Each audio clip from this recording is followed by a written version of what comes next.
आता आपण करणार आहे बाप्पाची स्टोरी.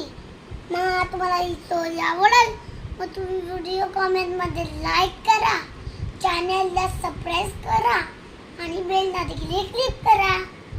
मग बोय आता एक जात होता गणपतीला. एक पार्वती होती, ती बाणाची इथे गेलेली आणि मग नंतर तिने एक गणपतीला बनवलं. मग नंतर महादेव पार्वती नंतर गणपतीला बोलली का मी आंघोळीला चालली आहे, कोण आल्यावर तू दरवाजा नको बोलू आणि कोणाला येऊ पण नको वाटायला. मग ती पार्वती जाते आंघोळीला. मग महादेव ऐकतो. मग तो बोलतो का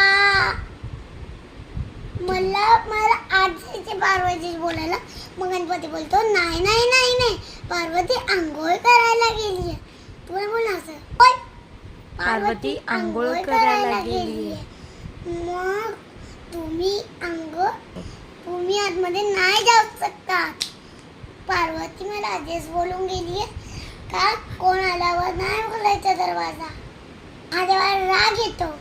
मग तो बाहेर जातो आणि त्रिशूल घेतो त्याचा आणि गणपतीची मान कापतो. मग पार्वती बाहेर येऊन बघते का वजन गणपतीची मान कोणी कापली. मग एक माणूस मंदिरा महादेव सांगतो का तू ना एक जंगलात जा, तिकडे तुला काय प्राणीची मान दिसली ते कापून आण आणि गणपतीला लाव. मग ती नंदी जाते आणि एक तिचा एक तोंड दिसतो, तिला कापते आणि मग आणते आणि मग महादेव घेतो आणि मग गणपतीला लावतो आणि मग असं आशीर्वाद देतो. मग गणपती परत होतो. ही होती आपली